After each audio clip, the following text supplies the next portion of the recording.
Chapter 42 The Battle of the Ring.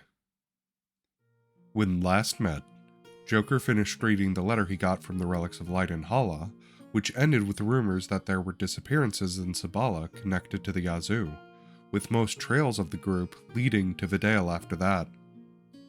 After a short deliberation, the menagerie agreed to next go to Sabala to the north after spending the rest of the day with Perkring's family. At dawn, the menagerie packed up and Perkring had a heartfelt goodbye to his town and his family. After 3 days of uneventful travel, the gates of Sabala came into view in the middle of the forest city, and immediately the guards made their presence known. After a short screening, each member of the menagerie was given a token of good faith to access public spaces of the city, alongside a warning that if they caused any crimes or disturbances, their token would be revoked. Entering the city, the guards' presence was still overbearing, adding only more confusion how people could just disappear untraced, so the party headed off to the guard outpost to get more information. After a moderate wait in the lobby, they all met the guard captain Haiti Tegris, a stern gnome woman who had already heard the tales of Maybeot's menagerie, and was interested in why the group was before her. After they asked about the Yazoo and the disappearances, she gave over all the information she had. Approximately 6 months to a year ago, upwards of 13 people have gone missing within the confines of the city.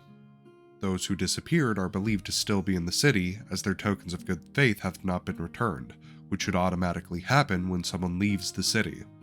It is not believed that the Yazoo teleported people out of the city, as the rumblings associated with such magic have not been detected within the confines of the city. Additionally, no connections between those who had disappeared has been established. Each person was in different age groups, economic status, and living situation. The only theories available were that the Yazoo were either recruiting people, kidnapping people, or this could be somehow related to the merchants deciding to leave the town, but that would only make sense if the tokens of good faith were returning. With no concrete leads, the party decided to start with what worked for them in the past, following their compass.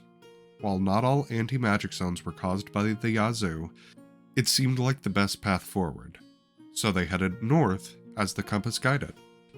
Eventually, it started leading them northwest out of the city, where the laughter of children became louder. When the menagerie entered a clearing, they saw children playing in a magic circle, startling the children. The kids immediately apologized, begging not to be told on, saying they were just trying to have fun seeing who could stand in the circle the longest.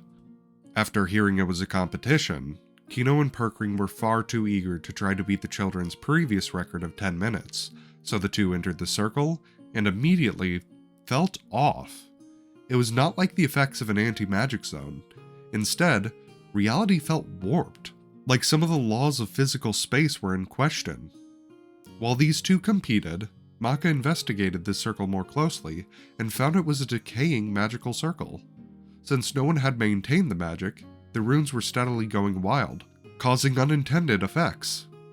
As for what the circle was originally, the best guess was something that manipulated gravity, as Kaun noticed a squirrel walk upright along the height of the tree.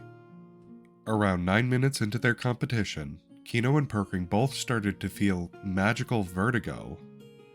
This sparked them to encourage the other to leave so they could still be the victor, but when these suggestions fell on far too stubborn ears, the two sparred, either by trying to force the other out or embed themselves deeper into a stalemate. Concerningly, any magic used in this effort acted in unusual and often inverted ways. Once the 10 minutes was up, the children began cheering at the pair's victory. Leste and Nixie knew the duo needed to leave, but neither would admit defeat, so they picked them up and removed them from the circle.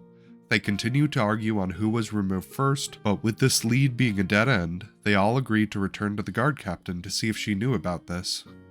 After a short trip back and yet another wait to get her audience, Tegris confirmed she knew of the circle and let the menagerie know it had been here for a long time, possibly being a remnant of a battle long ago, but no one knew for certain.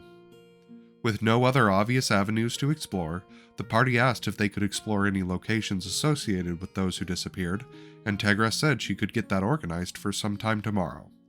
In the meantime, she welcomed Maybe It's Menagerie to explore her city. With that, let us continue.